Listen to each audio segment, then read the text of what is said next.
One.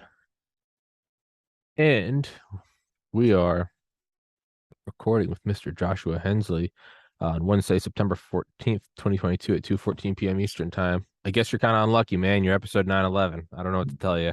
It's I don't control this. Episode 420 was on 420 last year.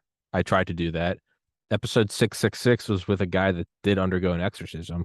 Wow. I tried to line up 911 with 911, and I thought about it and I calculated out last week. I would have had to do like 4 episodes a day. And I was like, well, these are just going to be shit episodes for like a kind of interesting meme. Oh, I did 9/11 on 9/11. Like it doesn't. So I don't know what to tell you, man. You're 9/11. I don't know. I don't know if that's good or bad, but it's yours. But hey, dude, introduce yourself to all the listeners and I guess to me. Yep. So I'm Joshua Hensley. I'm a former ERP consultant, which is enterprise resource planning. So we would go and implement business software. So I did that for about 7 years after I graduated college. Did a lot of traveling around the US, Los Angeles, Chicago, down in Florida. But I quit that towards the end of 2019 to work full time in the Bitcoin space, building apps, starting my own YouTube channel with doing tutorials, teaching people how to code. I also write about Bitcoin related crypto stuff every week for a news publication site called CoinGeek.com. And I'm building my own apps, do some consulting, and it's been a lot of fun. And it's and email me after this. Send me the links to your YouTube channel and website, and I'll put them in the description. Um, how old are you? I'm 32. Oh, I'm 32. All right, word. Okay, cool. Yeah, it's you. I guess I did it more abruptly, like an idiot. I got into med school in 2013, decided I didn't want to go, and then took about 6 years before I started this podcast. So it was I maybe should have thought out my abandoning ship a little more. Instead, I was just like, "Fuck it, let's ride!" And unimaginable horror for six depression, unimaginable horror, but it worked, and I got through this. Was it the if it so 2019 for you? You would have been 27. I started the podcast in 2019. What what was the I guess the transition like for you? You were doing software, traveling around the country. I would imagine doing well, right? College degree. What Yeah, what I kind of really made you want to enjoy. bail? Yeah, I really enjoyed my job. It wasn't that I disliked it. I had Sure. great coworkers. Yeah, I was pretty good at it, making good money. It was my fascination with Bitcoin that I'd had for about a year by that point. So I had been, it had been sucking up most of my free time. So weekends, I was try to learn JavaScript, try to learn how to do web programming stuff, and started writing towards the end of that period. And I just thought, I mean, at that point, we're in a good financial situation. I'm young. I can take this gamble. Let's do it. Hell yeah. Yeah, it's that who was it? I think it who's the kid that wrote the book Into the Wild? You know what I'm talking about? He went off and it's a pretty famous book. I think it was in the 90s. After college, he just like went into the woods. There's like the famous picture of him in front of a bus in Alaska. He ended up dying, but he kind of just said screw it and went for it. But the point is there's a quote that's a bad analogy saying if you follow your dreams, you're gonna die in Alaska. Both of us are here, followed our dreams, and it worked out well. So don't despair. But there's a quote, I believe it's in that book, and it's just talking about whether you think something's wrong with the world or a relationship or your own job. Or like you said, it might not even be that you dislike your job. I still like biology. I'll never go be a doctor, but I'm still fascinated by it. So whether it's you like your job or hate your job, whatever. And there's something else. He calls it a splinter in your mind, driving you mad. And it doesn't have to be a bad thing. The trope of like the deadbeat dad in the 50s who just walks, goes to get cigarettes and never comes back. It can be like you're talking about most of your free time. Towards the end of my college career, I found myself moving more and more from the dictatorial tyranny of study all day every day to start writing just whatever. I was trying to write, I was trying to design like YouTube comedy sketches. I was fucking around with Photoshop, just all these, and it's like just this little spark and you can't stop thinking about it. It's an addiction in the best way. And is that kind of what it was for you, where you're like, all right, dude, I'm 29, I'm good at this, Like screw it, let's fucking play the lotto. Was that what it was? Pretty much, yeah. And then I mean, I did like my job, but I've always disliked the whole 9 to 5, 8 to 5 paradigm. I've really hated it because, not everyone works that way. And getting away from that seemed to be, was very exciting and interesting just because I had already started to implement what I could of that in my work. But obviously, you still have controls there and, Yeah, limitations. But I was interested to see what could I do with 7 full days with no travel to just do this stuff. And I've been fascinated with that concept probably for about 7 years now.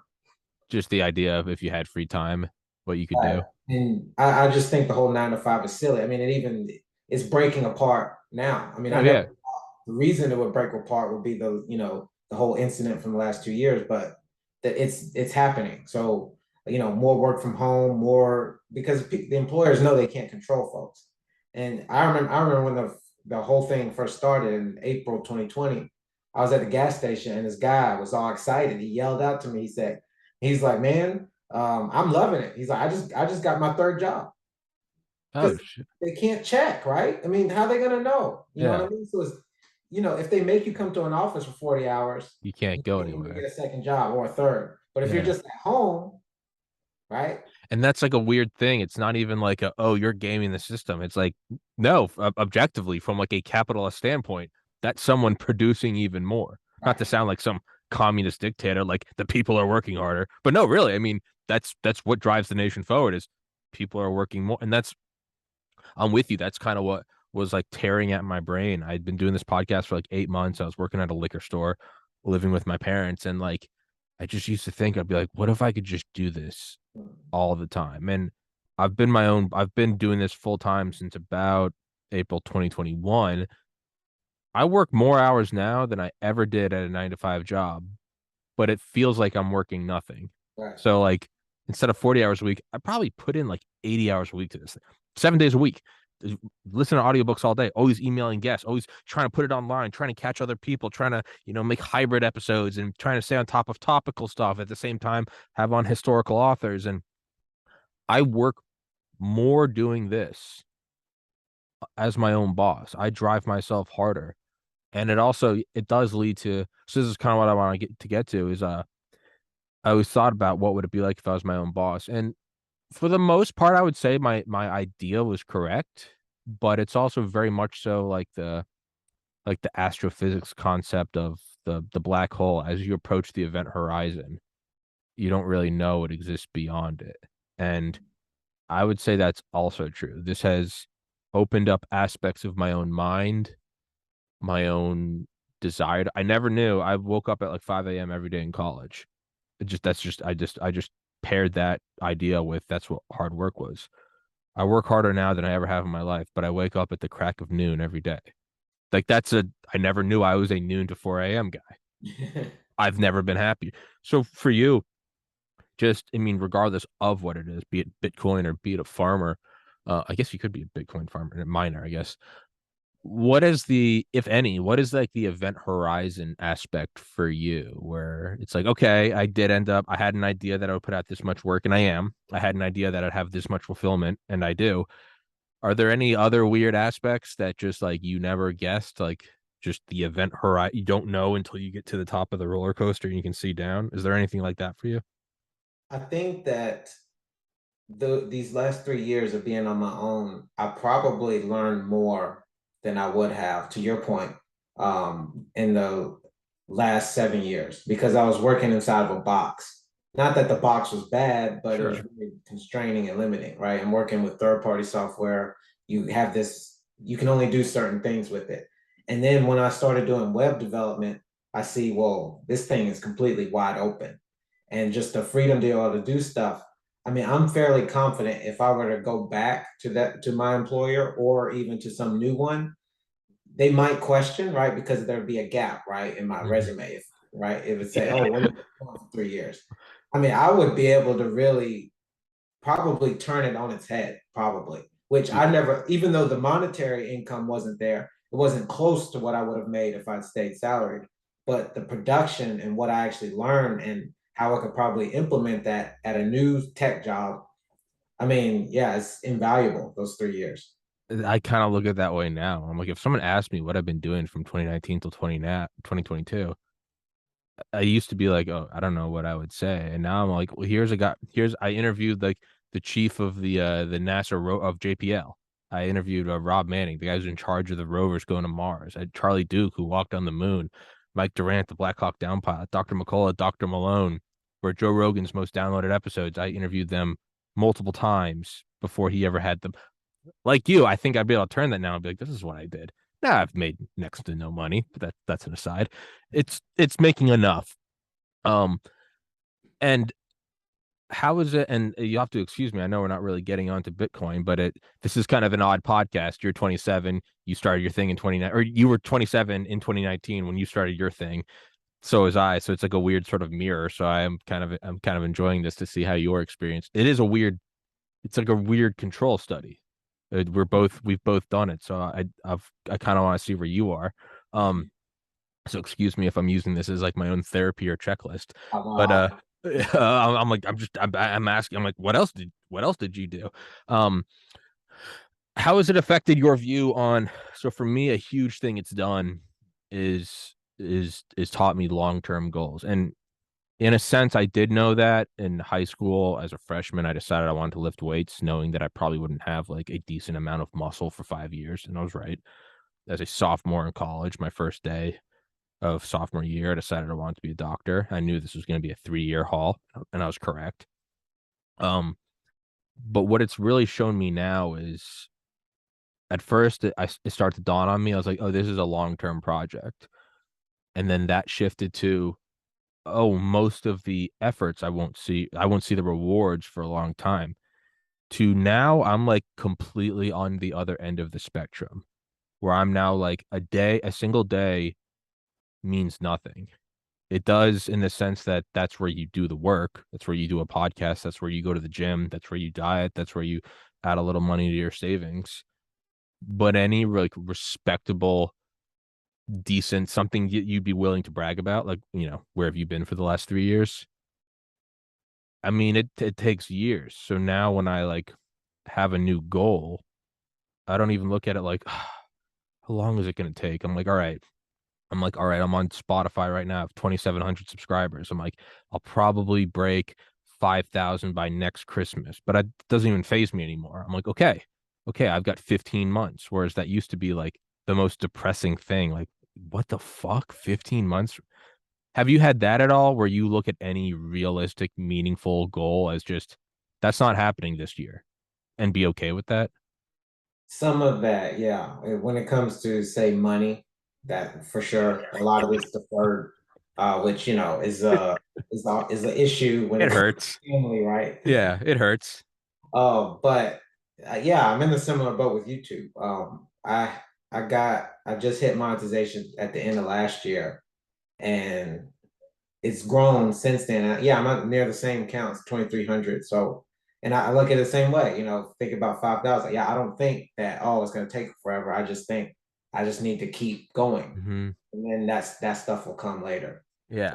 I think it depends on what it is, and then, there's some external pressures there, but I Yeah. do kind of look at it that way that if I just, it's the whole thing, you reap what you sow, right? I mean, you Yeah. can't grow a plant, you can't grow tomatoes and cucumbers overnight. Yeah. Yeah. Now, I was permanently banned from YouTube for interviewing Dr. McCullough and Dr. Malone, Of course. which sucks. But I same thing though. I remember, yeah, you go to like YouTube Studio and what is it still the same? You need 1,000 subscribers and 4,000 watch hours. Yeah, I was taken away. I got to 5,000 subscribers on YouTube and 5549 and 24,000 watch hours. They never monetized me and then they banned me. So I wish you better luck. Um, I wish you better. I was so doe-eyed. I just have to get to 1,000 and then I'm monetized. But I also don't think that I'm also a hard-headed asshole. And when they gave me a suspension, I was like, oh, fuck you. I'm just gonna keep interviewing these guys to my own detriment. Pride comes before the fall. But it's also worked out better for me. I have 12,000 subscribers on Rumble. And so it boosted me.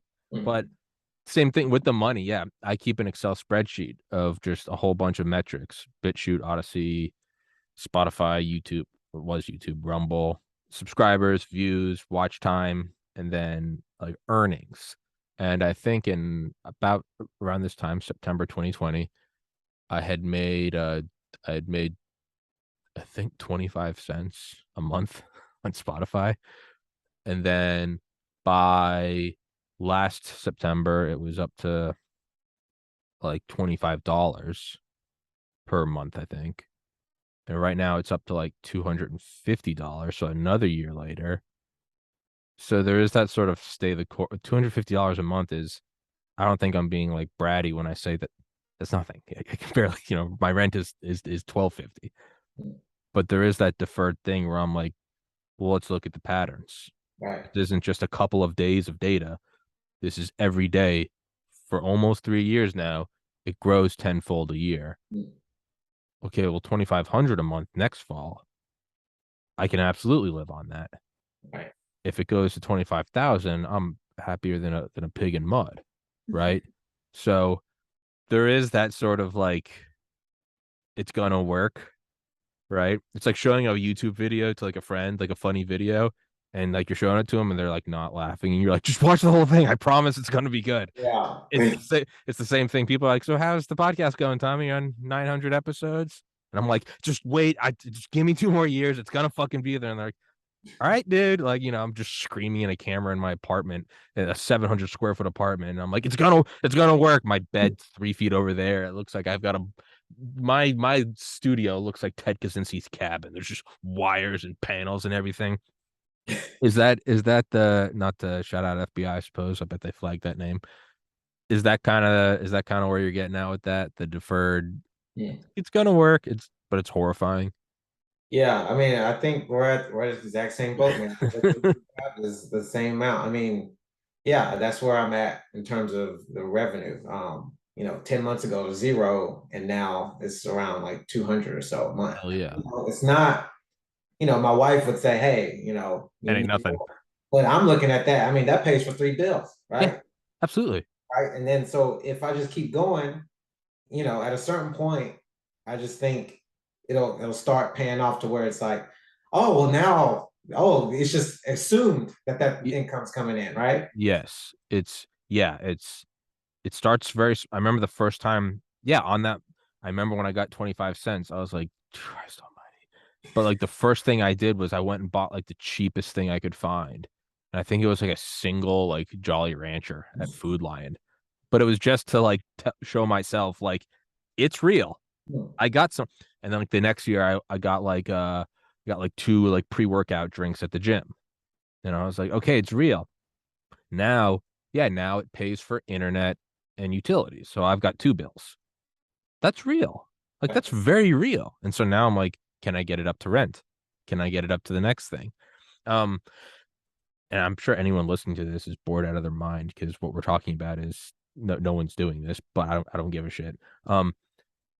Last question, I suppose, is how has it changed your view on someone like Jeff Bezos or like Elon Musk or Bill Gates or Steve Jobs? Because I now look at this and I'm like, I've been doing this for 3 years. I'm talking about how great it's going to be in 2 more years. I'm like, what if I did this for 3 decades? I'm like, and then once this got big enough, I taught myself graphic design for several years and I like opened a merch store and it was doing well. I couldn't juggle that and the podcast. Now I'm like, once I can get this thing going, get this self-sufficient and actually hire people to like do the social media and video, all the other shit I have to do.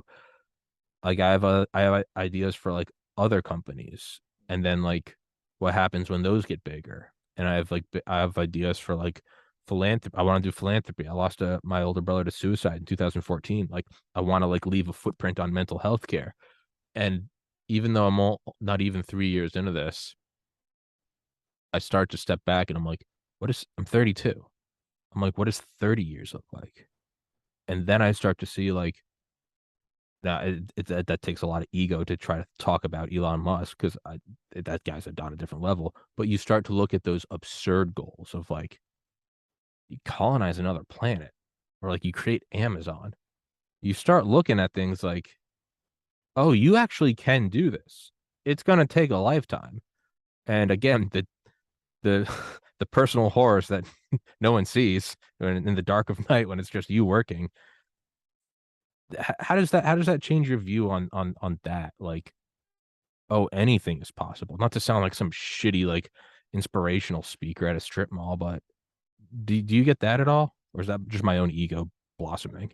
I think yeah, it is humbling, and it makes you, because those guys you just mentioned get a lot of criticism, and Yeah.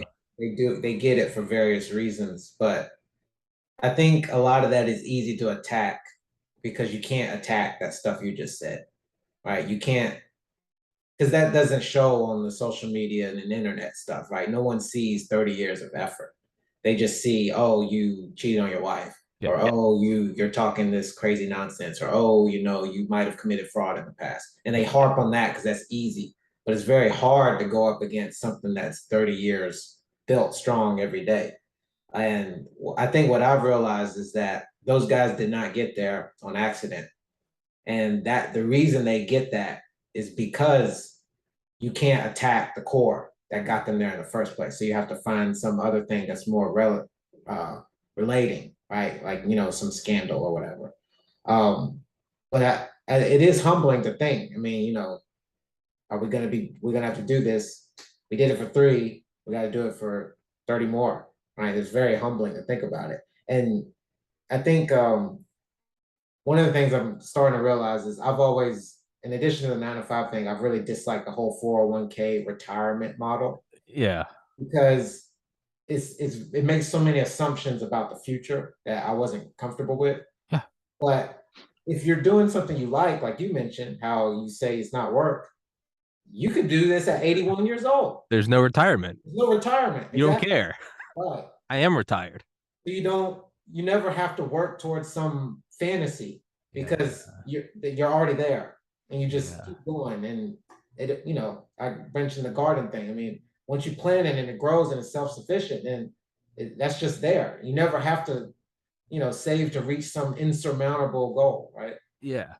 Yeah. No, that's brilliantly said. You attach on to something simple. He cheated on his wife. Sure, that's not, that's not respectable, but it's because that's all you can latch on to, right? It's there's two things I always go back to. And there's two pictures of Jeff Bezos I always look at. One is like him in like the 90s in a garage and like a desk covered in paper. And it just says Amazon and it's written with Sharpie on a piece of cardboard paper taped to the front of it. And I'm like, that okay. And then there's another picture of him before that, even sadder, working at a hot dog stand, like sweating like a pig on, I don't know, on some like boardwalk. It kind of looks like Venice Beach or something. I don't know where he lived. And I look at that and I'm like, sure, Bezos is the trope of like Lex Luthor, but dude, he built that. Mm. Sure, I'm sure he's committed. I'm sure they all get corrupt later on. I'm not defending that. You don't get 100 billion. You can swindle some millions. You can pull a Jordan Belfort, right? You can pull some. You could even, I don't know. You could even be an El Chapo or a Pablo Escobar, right? You could do some dark things for money. You don't get 100 billion. You don't get 100 billion. And then the other thing I look at is it's like a video of Musk.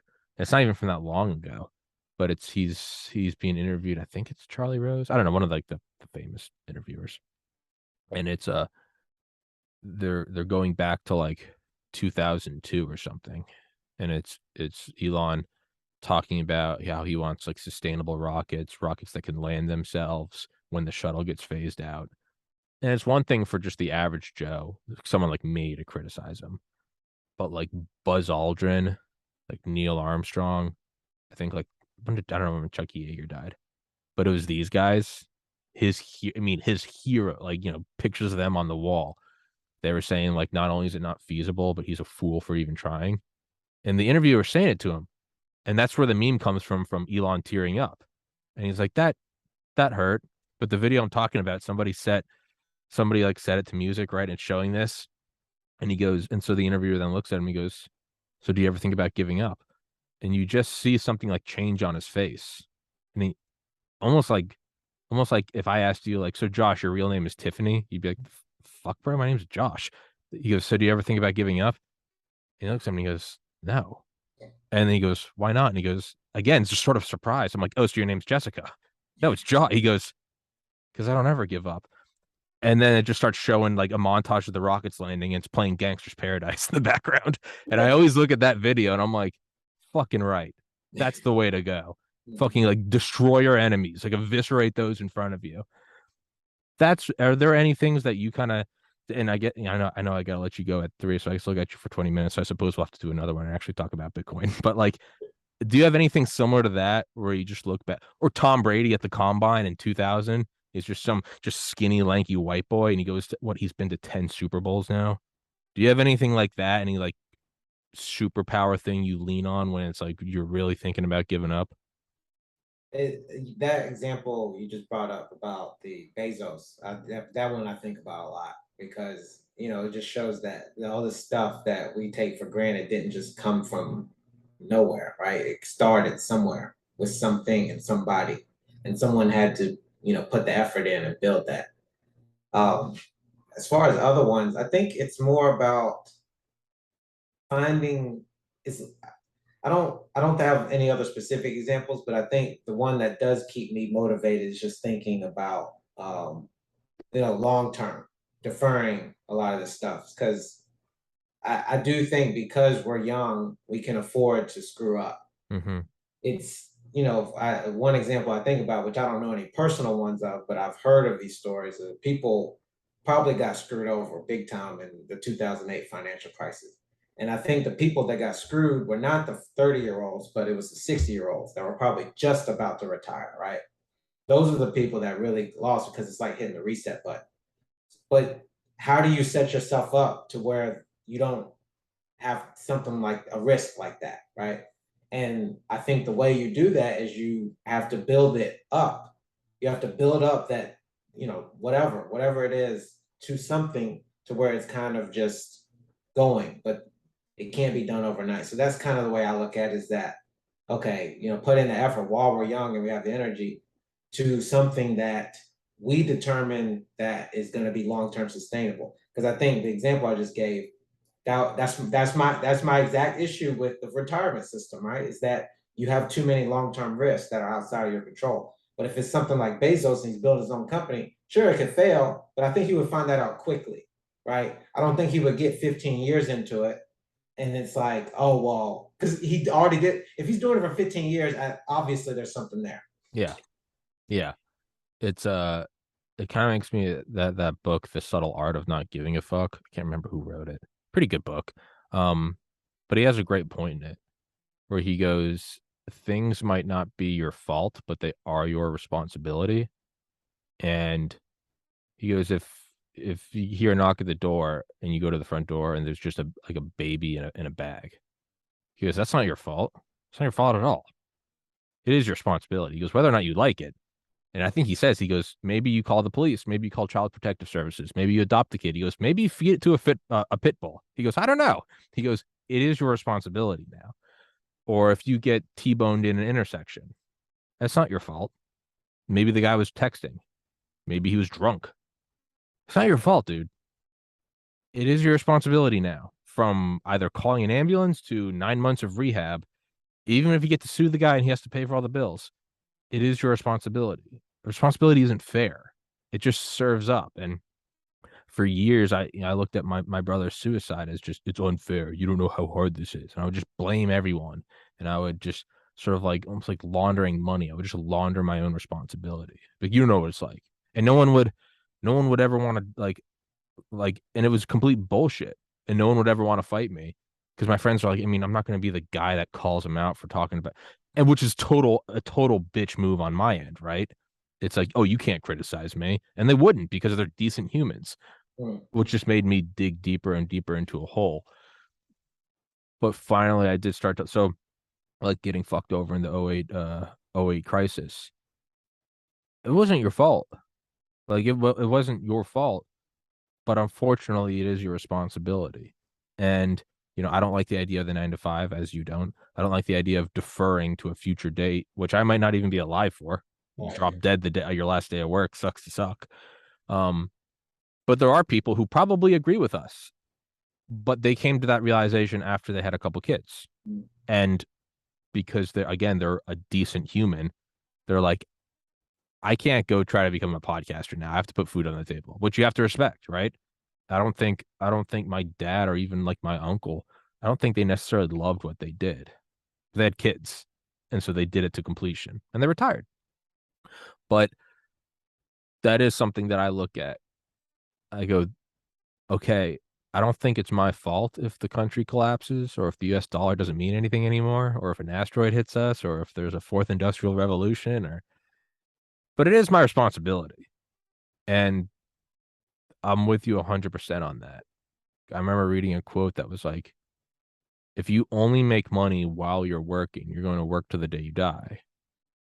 And that really, it's simple, but that really like opened my mind to a new idea of, again, it's not much, but I can stop doing the podcast. I can stop for, I think the longest I've gone without doing one was like 2 weeks. It still made like $100. I didn't do a thing. And it's that passive, the engine's churning in the background. And I don't really know where I'm going with this. There's not really a question in here, but I think more just agreement with you. It is your responsibility if you want. And hey, maybe you don't hate it enough to actually do anything. That's fine too. I have a lot of friends who don't like their jobs, but they also like the certainty. That's cool. You're not wrong. There is no certainty in this. It's terrifying. It is. You get a master class in how to deal with anxiety, but it is. I guess that would bring me to, I guess, more of a conclusive big picture point to discuss with you is, so then you have to look at like, then why do it? Is your love for it really worth it? You can love a puppy. You can also love video games. Like you don't need to do it. We're lucky. You go get a college education, like you can get by. You can just go get a cubicle job. Like that's dope. In all of human history, you might just be eaten by a bear or, be a slave on the pyramids. I can just go use my biology degree and go get a job and like not starve in the elements. Like that's pretty cool. So then why do it at all? It's not, I'm not an immigrant in the former Soviet Union who's like, I got to get out of here. Like I don't have a pretty good life. I have an amazing life. I've I have wonderful parents. I was raised and was put through private Catholic school. I have a college education. My mom was a nurse. We never allowed to eat shit food, so I just grew up with like healthy habits that most people die to have. Like I'm blessed beyond recognition. So then why still go do it? And for me, it was sort of the existential crisis of losing my brother. So I lost him to suicide. I could have just as that could have just as easily just been a car crash. It could have just as easily been a plane crash. The death is the same. And what really started to get me was, I think it's also in, I don't remember what book it is actually. It's The Untethered Soul by Michael Sanger. He talks about how much time do you have left? The angel of death comes down tonight and he goes, all right, Josh, down to go. You go like, do what? I'm 32. And he goes, yeah, down to go. The first thing you do is probably bargain. Just give me another week. But another week? I've given you 3 decades. Like, can't I just have like another day? No, you had 3 decades. And I think it's called the sword of Damocles. The idea that the sword is always, it's resting, the guillotine is resting on your neck so close that it's like shaving the hair. And you always have to feel that. So like I have a big picture of, by the time I die, I want to open a medical school and name it after my brother. I want to do a bunch of like I want to push mental health research forward, not even in like a profitable manner. I just don't give a shit. I want to leave a good impact. But I always also remind myself like this might be the last episode. I have 2 more episodes today. This might be the last one. I don't know. Fucking die of an aneurysm in a minute. I don't have no idea. It'd be kind of awkward for you, but it might be it. That above all else, I'm getting around to it. Above gratification, above the splinter in my mind saying, you got just go do it, just go do it. Above well, maybe my 401k isn't there. Maybe the country's invaded. Maybe it's collapsed. I don't know. Above all of that is like the biggest pusher of all. And I just have truly internalized the idea of death isn't some distant abstract thing that happens when you're 85 and you a life well lived. Maybe it comes right now. Maybe it comes right. Maybe we both drop dead before the end of this. I have no idea. I have no idea. And to me, I do believe in God, and I do believe in the idea of like just consciousness does go on forever. But I also have no uh, data to support that.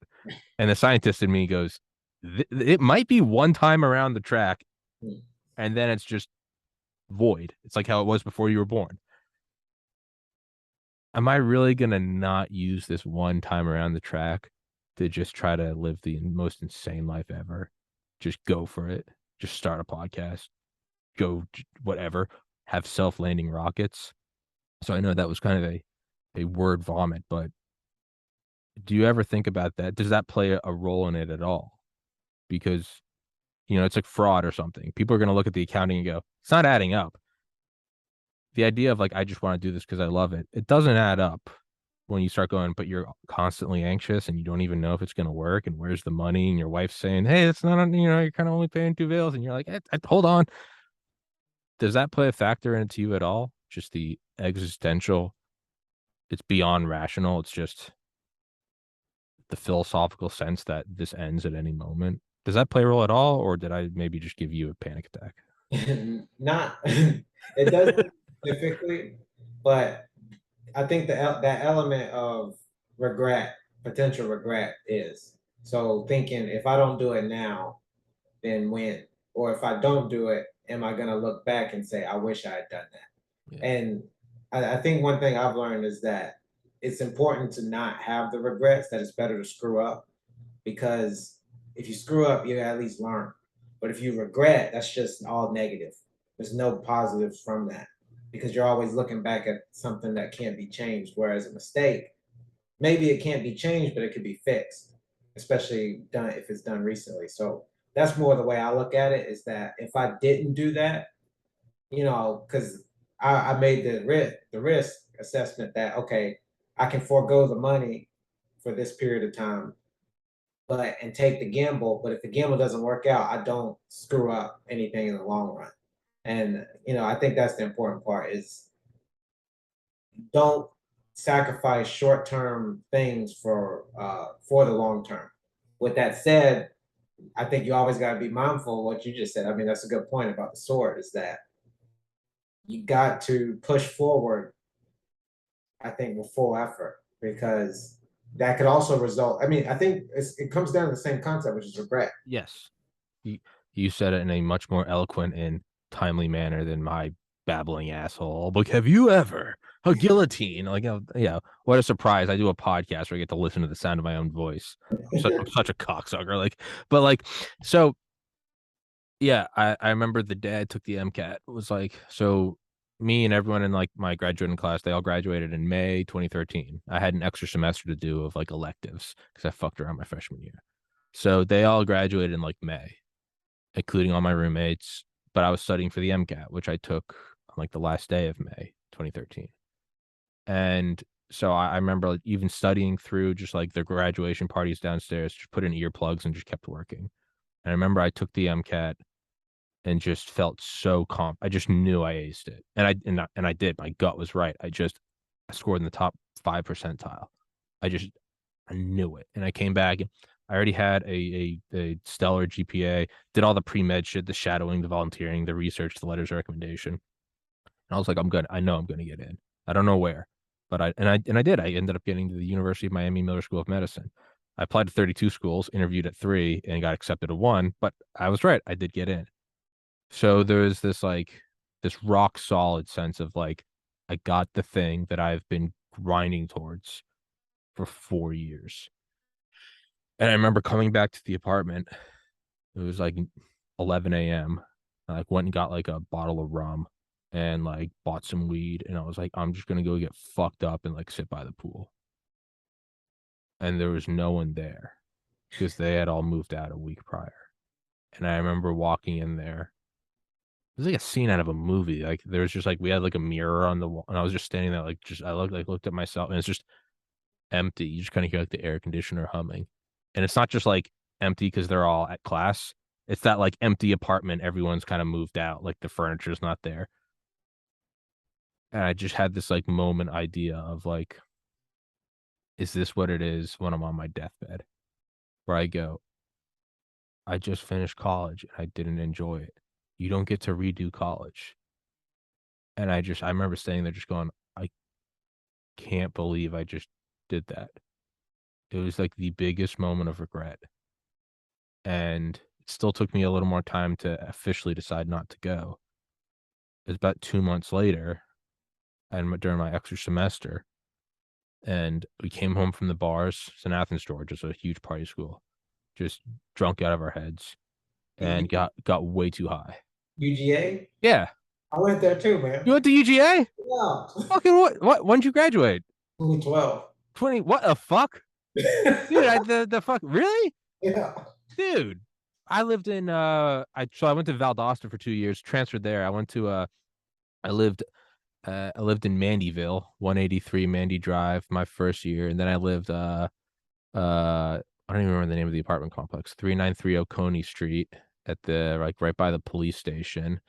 And then I lived in the Flats, which I think was made in 2013. And then my last thing I lived in the Omni, which was kind of near downtown. You went to UGA? Are Yeah, you man. fucking kidding me? Dude, this is fucking weird, dude.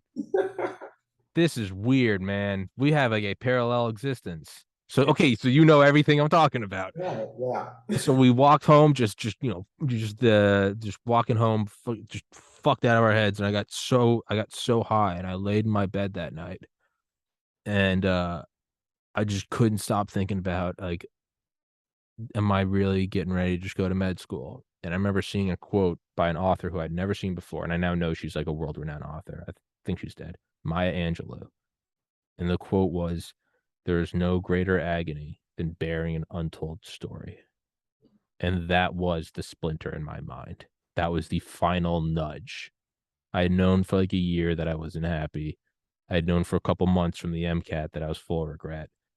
That was the final just spike in my head. And from that moment forward, I knew I was like, I have to live a different life. And I think, yeah, regret. It just, because this could not work out. I won't regret it. I'm Mm, like, dude, I had the balls to go for it. yeah. Dude, you went to UGA? What the fuck? Really? Well, I got a similar way I handled my senior year, but it's kind of different from yours, and I hope you don't get mad at me for because mine is more positive. But Oh, dude, no. Oh, no. Ultimately, my senior year was, I do at the time it was dreadful and depressing. I now look back at it, it has like a golden aura because I'm like, I decided to fucking go for it. So no, it's not depressing. I look back at it now. My last semester, because like I got way too high the first night of my last semester. My last semester, I had to this day, those were the best 4 months of my life okay, because as I not anymore, but that's when I fell in love with the girl I ended up dating for 5 years. It's when I like discovered like who I was and like I tried mushrooms for the first time and was like, oh, dude, like the universe opened up. It's not depressing. It is a golden launching point from that I came from. The subsequent years were horrifying, but what'd you do your senior year? so I think yeah, by the end of it was my last semester, I had my computer science degree. So I would have been good 3.5 years in, but I decided to go for a double major with math. And I was gonna get a minor in math anyway, but I thought, okay, let me try for a double. And the head of the math department had told me, I think a year or two before, don't take more than 3 computer science and math classes in a semester. Yeah. And for me to get the major, I had to take 4 high-level math classes. And it was my last semester, and I did it. And I just remember thinking, man, this shit is hard, but I'm not gonna sacrifice my last semester at UGA to be to hole Book up in nerd. my dorm room and learn all this complex algebra stuff. So somehow I skirted the line, man. Got It was C's. my worst semester, 2 CPs. Hell yeah. I Hell got yeah, it, dude. but my GPA went down, but I got 2 majors. And I just I'm not like I don't know how many people would have made that decision, but I just remember thinking back that it was hard because there were moments where where I have to say, oh, it's hard out partying, but I would think in the back of my mind, am, am I doing enough? Am I doing enough? Right. And it turns out I did with, some sacrifice, right, to the GPA. But I think the funniest part of this though is what the hardest math class. The teacher was great. I get to the final, man, and I knew I had to do well in this final in order to pass this class. And there were four questions, man. And I swear those questions took almost all the time. And one of them, by the end, you remember that whole concept in math where if you show your work, even if you get it wrong, you still get most of the points. Yeah. Yeah, I think this question was like this, but after all this, the answer was one. And when I saw that, I'm like, all right, I knew that's right. That has to be It correct. has to be it. It has It to be. has to be it. Dude, my last semester I took German 1. I took I took I had to take cellular biology, which was the hardest biology, but I didn't give a fuck. So and I just finished all the other bio classes. So despite being like the killer, I like skirted by with a C. I got a I got a C in statistics. I was a 4.0 student. I think I got a C. I think I got I dude I the TA felt bad for me because I had failed every test and he gave me 140 on the final exam just to give me a C. Really? I think because he knew what I was doing. He knew I'd already finished. He knew I'd done the whole pre, and I was like, dude, I just have to fill this elective. Like, don't, don't. And he was just like you motherfucker. Um, what was my cellular biology? I think microbiology, which was just I just would go to the lab and just play with like the Bunsen burner. See, but I didn't. And I remember thinking like, what will the people at like the medical admissions board think? Yeah. And I remember thinking like, I don't care. Yeah. I have one semester. It's the fall. Who doesn't love the fall? This is the first semester I ever went to a football game. Like went downtown. We used to have that, and I know I gotta let you go, but I used to do this thing. Where I'd wear this big sweater in the fall, like this oversized thing, and I'd put a Camelback on, and we'd fill it with vodka, and then we'd run the hose down my arm, and we'd go in there and just we'd pour ourselves free drinks all night. It was the best semester of my life, dude. Yeah, I don't regret it at all. And that's when I still thought I was going to medical school. And I was still, yeah, like you said, I'll get C's. And then you kind of, when you're laying there hungover and you're kind of anxious and you're like, oh, fuck, I am not getting good grades. I don't regret it at all. And I'm glad I stuck to and like you, I'm glad I stuck to my guns and was like, dude, I'm not throwing away this last one. No, I don't regret it at all. I don't give a shit. My GPA is like blemished. I don't care. It was awesome. Dude, that's awesome. That's insane. That's so I don't think I've ever had someone on here that's gone to UGA. What an oddly beautiful episode for episode 911. What Yeah. a what a positive note on such a terrible number. Dude, that's wild. I love that school so much. I haven't been back there since I think 2014. I love that school. What a fantastic school. Yeah. I went in the biology building. If you went to the very top floor, the top two floors were for research. So you had to and they had like key coded doors on the stairwells in the elevator. So you had to like slide in there like behind some like grad student. At the very top floor, little secret for anybody at UGA. Go to the very top floor, sixth floor. There's a bunch of like cryogenic refrigerators. If you go to the bathroom, go to the very last stall. You can actually open the stall and take a shit, and it's the only building that you can actually see the full football field from. Anybody out there wants a little pro tip? You want to go take a shit and watch a game for free. You can't see it from the top of the library, can't see it from the SLC, can't see it from anywhere else. To the top of the biology building, very just top corner. You can take a shit and watch a football game. I know that because I did it. And with that, dude, let's wrap this one up. Hold on, let me